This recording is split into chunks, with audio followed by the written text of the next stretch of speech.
my theory on Nick Cannon is he's seeking validation from a group of people that have always found him corny, right? And the way that he's doing it is he's leaning into the Hotep shit, right? So he's going full Hotep, the melanated people and this, and how do I, if you have melanin in your skin, the sun is not destroying you, you must be the guy, and this, that, the other. And it's just nonsense. And white people, he's making an interesting point. Robbie brought up an interesting point. He's just making it from like a super uneducated, like Hotep background, right? So Robbie brought this up when we were talking about it. I thought it was really interesting. He said in one of his things, he goes, white people are actually the real savages, and they have less melanin in their skin.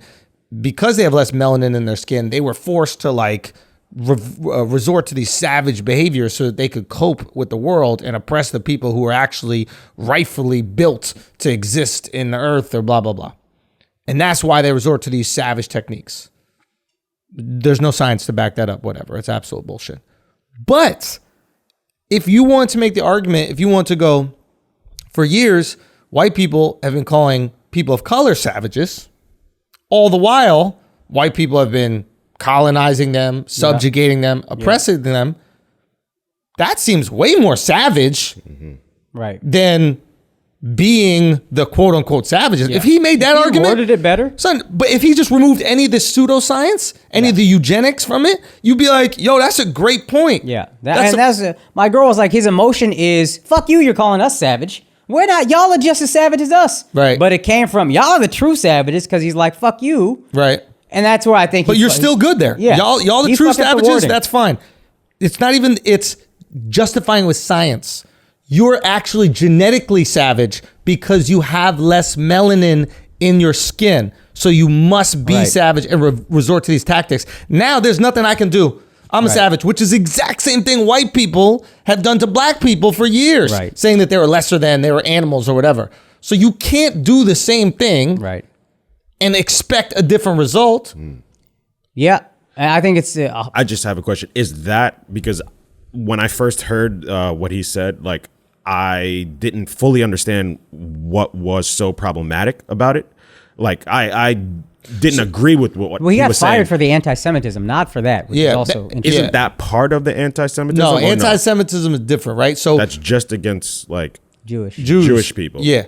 So the anti-Semitism was a different part. The white shit nobody cares about. Oh, for real? I think he wrapped in a little. He was talking about all the white stuff, and then he was like, like white people, Europeans, Jews, like. And so he kind of put them in that bubble. So he grouped it a little, but it wasn't really those comments. He doesn't know what he's talking about. He read one book. What was the name of the book? The ISIS Papers? Yeah, the ISIS Papers. The ISIS Papers by this like Hotep philosopher. What is it? Frances Cress Welston. Yeah. So she's like, it's like pseudo black empowerment, but through like all this like pseudoscience and not like real shit. You know what I mean? So it's like, she's like says that like white people invented homosexuality in the black community to keep the numbers down.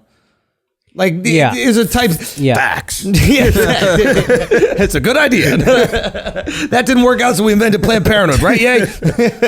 So, but like, so you start to get into that kind of shit, and if you're justifying these ideologies, you're gonna get fucked up. Now, you're not gonna get any pushback if you're sitting with a guy who's next to you, Professor Griff, right, from Public Enemy, who said anti-Semitic shit for 30 years now. Something like Jews are the cause of all evil. Interesting thing with Professor Griff is that he, when he was with Public Enemy, they wrote an album called Fear of the Black Planet, which is inspired by the ISIS Papers.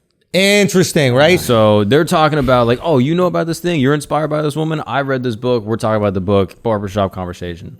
That then got broadcast. They then got broadcasted out, right? So it's like, you can't have an anti-Semitic conversation with an anti-Semite and then expect people not to assume it might be anti-Semitic. Do I think Nick Cannon hates Jews? No. Yeah. I don't think he hates Jews. I really don't. I know, and he did the whitest excuse for why he didn't. He was like, my business partner for 30 years is Jewish. That's the white people when they go, I have a black friend. He also looks like a light-skinned black dude. You seen his business partner? He looks like a light-skinned black dude. My read on Nick right now is that he's just lost. I have two roommates who were Hebrew Israelites from college, and they start talking the same kind of like wild shit. I think you're just searching for meaning if you're Nick Cannon. you're rich, you're famous, you're not satisfied. You get married, have kids, there's still some kind of void. So you start searching for other things. He found Sicky, he told me that changed his life. But you didn't lean all the way in. I guess maybe he felt out of place as a black person, whatever. He's trying to find meaning in his place. And then he sees this book and he's like, oh yeah, that resonates with me. And he's just grabbing at everything. When he could, if he just found one thing to put a foundation on, which I think you could just go back to your Christian faith. God is one. Like, right. Then you're grounded. Here's a book that's held up for a lot of years. Yeah. I mean, live by that. But he's just searching everywhere for everything, and everything sounds like the truth to him. Yeah. No, that makes sense. Do you think he thinks critically about the stuff he's reading, or does he just No, he's gravitate to what regurgitating. he just feels good? He's And he goes, regurgitating, "Oh, bro. this makes me feel good," and I'm just That gonna not go. even makes you feel good. This makes me feel smart. Or like people will think I'm smart if I say this. You think so? Or do you People think I'm interesting. I will be validated by the people I want validation from. What the people he that are going to was see the 3 doing, black fists. That was barbershop talk. And with barbershop talk, it's like motherfuckers just talk shit like they know what the fuck they're talking about, but it's just like, hey, I know the group of people are going to accept my message and not really challenge me very much on what I'm saying. That's why they don't like me at barbershops. And I think he had this guy across from him, and it's almost like, oh, you'll relate to me if I go along with this. No, and he I say this. specifically chose him to be on for that reason. But I'm saying it's like, I don't think he fully believes what he's saying, but he felt comfortable saying it in front of this guy. And if that was behind closed doors, of course, it wouldn't be a problem. Yeah. This is a perfect example of like you sharing an opinion with people that agree with you. Yeah. And now he shared that opinion with the world, but he had never got any pushback on that opinion. Yes. So that made perfect sense with all the people that agree with him. And the second he put it outside of his little circle, people were like, actually, no, that doesn't make sense. Yes. Now, it's important to like distinguish why people were upset, right? Yo, what's up, guys? We got to tell you about a fantastic men's brand. It's called Hawthorne. What you do is you go on the website, www.hawthorne.co, and you just fill out a survey. Take a quiz. I like this kind of conditioner, this kind of shampoo, this kind of moisturizer. They send you every product you need as a man. It is one-stop shopping, and the shit looks dope. So if you're a grown-up who's trying to hook up with grown women and you come over and they see this packaging, it looks like you got your shit together. I got all my products. All of them are high quality. It's all natural.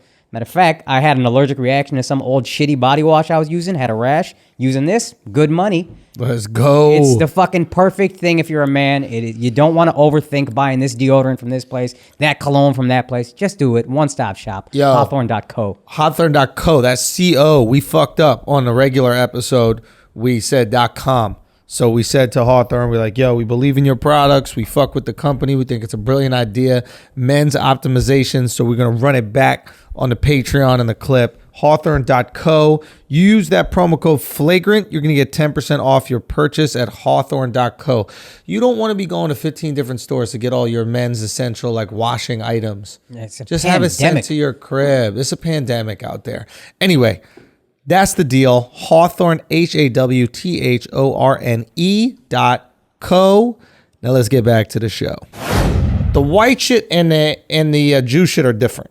Okay. So the Jew shit for years, this is why people call it anti-Semitic, because for years people have been using the argument that the Jews run the banks and the Jews control currency as a way to justify treatment to the Jews. For example, the Holocaust, etc. Okay. Hey, you see them? They run the bank. Step one is they're controlling us. They're oppressing us. They run the banks. You don't have any money. It's probably because they got it all. And what's crazy, I just learned this yesterday, that is anti-Semitic. Like, I didn't know saying Jews run the banks is an anti-Semitic statement. 100%. And then he said this, which was an interesting technicality. He goes, we can't be anti-Semitic. We're the Semitic people. Right. Now, that is a language technicality. Semites technically are people that spoke with Semitic languages, Hebrew, Aramaic. There's probably some other languages from that region, right? And I imagine that parts of Africa, people use Semitic languages. The Jews of Northern Europe, the Ashkenazi Jews, did not speak any Semitic languages, right? They spoke German or Polish or Yiddish or these languages, right? So I think he was trying to say, they're trying to beat us. We are the Semitic people. They're not. The term anti-Semitism that probably gains popularity around Hitler was not talking about the Africans that speak the Semitic language. He was like, yo, these Africans that own all the banks. Yeah. These Africans that are oppressing us. He used Semitism, anti-Semitism, as a blanket term for Jews, Ashkenazi and Sephardic. So Nick is using like tricky word logic to get around the idea that he's being hateful in what he's saying. I thought that was some Hebrew Israelite shit where, again, I don't really understand what they believe, but something is, we are the chosen people. And I think that's what that's how I read what he was saying. So there are Jewish Africans in Ethiopia. I believe it was like Joseph or somebody. I don't know who the fuck it was. But one of the 12 dudes went south, right? There are 12 tribes of... Probably Judas. Say what? Probably Judas. Well, it was before Judas. It was Jewish, right? Right. So it's like one of them went south and they went to Ethiopia, and there are all these Ethiopian Jews because of it. So they literally were there. You could even make the argument that there were black Jews before there were white Jews. Because Jews were Arab. Right. Right? Okay. They were living in fucking Israel, Palestine, right? That's what they were there. That's they look Arab. And then some of them, or one of them, went down to Ethiopia. Right? So now you got some Arab and black mixing it up. Right. Creating Jews down there. Creating Drakes. Creating them Drakes. Real talk, the first Drake was in Ethiopia. Right. So you can even make that, but if you're talking about we are the original chosen people, no, black people were not, neither were white people. Arabs were. Because that's where the fuck it is. Look at the map. Unless you're telling me people used to be black there and all of a sudden they switched and started not being black. Right. Make no sense, right? So he's using these, and the reason why Jews, and a lot of people don't understand this about Jews, but the reason why Jews get so anxious about this type of wording is because every Jewish person that grows up in a Jewish household, I'm not even talking about like extremely Jewish, like Hasidic. I'm talking about just the regular Jewish house, our friends that are Jewish. Yeah. Every single one of them, from when they're young, right, are told, the Holocaust could happen. Never forget. Be very careful. You have to be, this could happen. The people are out here. They say never again, as in, that's the slogan. We can't let this happen again. Never this forget. Will never happen. It is. Or never again is 9/11. Never again is never Holocaust. Again. Never again. We cannot let this happen again because it's possible. So we must make sure it never happens again. So most people do not know anything about Jews. Most non-Jews do not know anything about Jews, right? So we don't even know saying something like the Jews run the banks. Yeah. We don't even know that's triggering. Yeah, I had no idea. So many people, and I imagine Nick probably is the same way, even though he got Jewish friends. I bet he doesn't even know that is like a super triggering thing, because when Jews hear that, he had a business partner who ran a bank. Right. So he's like, so when Jews hear that, they're like, wait a minute, this that Hitler shit again. Yeah. Whoa. And that's why they're nipping that bud immediately. Yeah. And Rob even had an interesting comment. Like yesterday, he said, "Oh, like when I was 6 years old, my parents were telling me about the Holocaust, and I was like, wait, could that happen again?" And they were like, "Yes." And low key, they're like, and it probably will. Like not the Holocaust happening, but that they will try. Yeah, because it's happened so many times. So as a 6-year-old, you believe that something like that. And the theory makes a lot of sense. If there's a global depression, you start looking at rich people like, yo, these are the guys that are causing the problems. And if you are the however small group of people that really run shit, you're gonna be like, yo, we got to give them someone. Let's give them this group of people. 100%.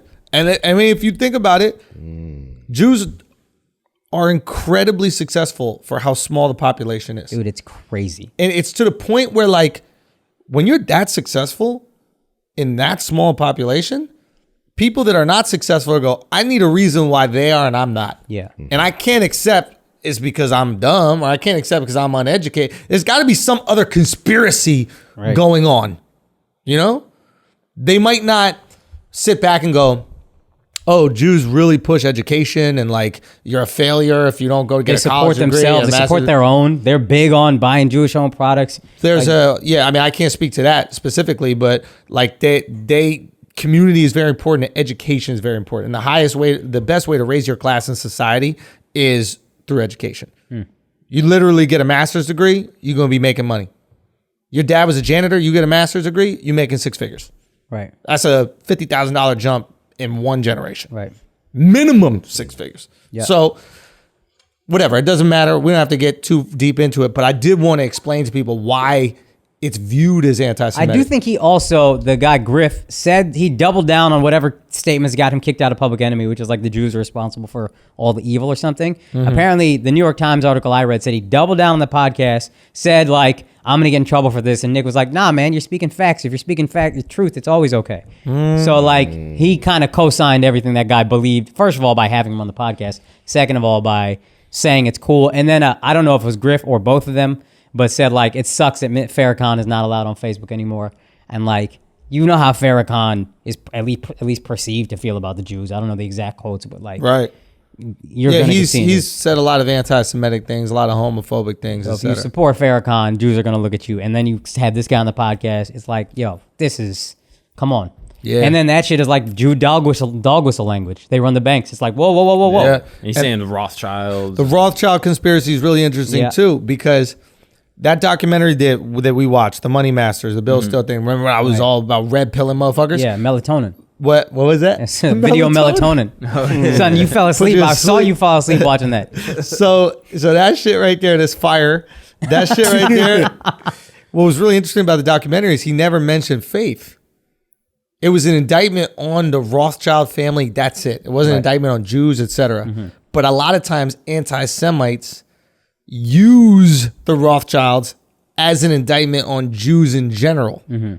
Instead of them just being a family that is deeply entrenched in global banking and probably has done a lot of fucked up shit throughout the years. Right. They go, see what Jews do? What up, people? You just watched a clip from our weekly Patreon episode. You can support the flagrancy. You can support this unapologetic, unfiltered, uncensored content that we drop weekly on our Patreon at patreon.com/flagrant2. You want to go join? You should, because it's the top 10 Patreon in the fucking world. That's right, for a good reason. Go check out why at patreon.com/flagrant2. All right, peace.